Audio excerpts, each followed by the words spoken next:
Dongeng Gajah jeung Sireum. Zaman baheula dina hiji waktu di Tegalan nagara Afrika aya hiji gajah keur leumpang ngadigle ngageyot di Tegalan. Padahal Tegal anu rek diliwatan ku manehna teh aya sireum lobana mang juta-juta anu keur digarawe nyieun sayangna. Pajarkeun di Tegalan Afrika mah sireum teh sok nyarieun sayangna marucung hul pating runggunuk sakapeung nepi ka aya anu sagede pasir leutik pating arencelok. Cenah di jero eta sayang sireum-sireum anu lobana mang juta-juta teh ngarenog baranahan. Jeung lain siga sireum di urang, sireum Afrika mah bentukna mirip sireum tataman anu kacida garalakna. Lamun geus ngaronom mangsana bakal amburadul. Singa, kuda zebra oge moal aya anu kuateun lamun geus dironom dicocoan ku eta sireum teh. Ari minangka alat komunikasi napikeun antara bangsa sireum teh nyaeta samacam antena. Reakna opat jiga tanduk ting arulang merek kode jeung sora.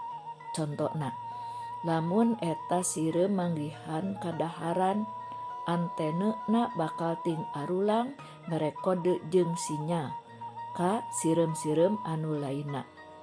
Jauhna eta alat bisa katangkep ribuan meter. Nya kusabab kitu mun aya hiji sireum manggih kahakanan dina waktu sababaraha menit jutaan sireum daratang ngagemrong hiji sato gede umpamana singa anu rarempo atawa kuda zebra bisa diserang ukur jam-jaman kari tulang talengna wungkul. Harita basa gajah ngaliwat ka Tegalan aya anu ningalieun nyaeta manuk dadali. Eta manuk dadali teh ngarasa karunyaeun ka gajah bisi teu apaleun heg we ngagalei sayang sireum. Manehna ngagorowok ngabejaan.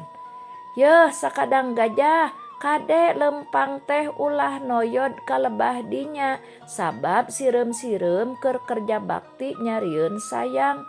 Kebisi katinca ku anjeun karunya, cek manuk dadali ngingetan. Wah, pira ge sireum. Katincakan mah paling ge pejet. Gajah nembalanana kalawan sombong pisan, asa aing paling kuat, asa aing boga awak badag. Ka anu leutik teh teu aya hargaan pisan. Kitu deui sakadang-kadang manehna oge sarua ngabejaan ka sakadang gajah sangkan ulah noyod wae bisi nincak sayang sireum. Tapi tetep we teu diwaro.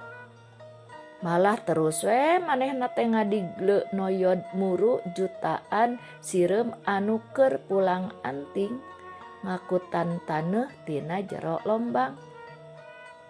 Nah atuh barang tepi kana gundukan imah sireum tea ngan leye weh sireum anu keur ngagarunduk teh ditincakan ku manehna.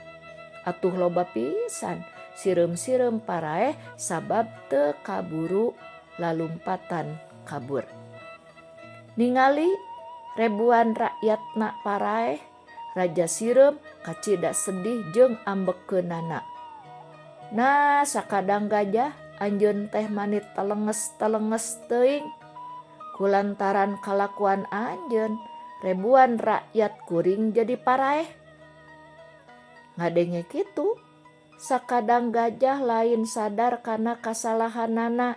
Tilang bara menta dihampura mah ieu mah kalah ka nyeungseurikeun. Tungtungna Raja Sireum nangtang perang ka sakadang gajah nyanggupan kana eta panangtang teh kalawan sombong pisan.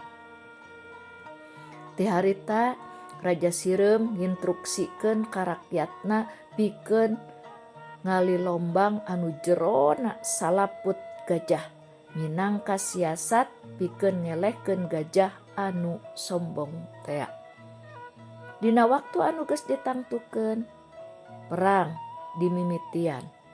Loba sato-sato sejen anu ngalalajoan perang campuh antara gajah ngalawan pasukan Sireum. Gajah lempang nyuruntul rek ngaleyek ribuan pasukan Sireum anu geus ngajajar ngareg-reg di hareupeun lombang tea. Pok gajah nyarita, "Nyaan aranjeun teh wani ngalawan ka kaula?"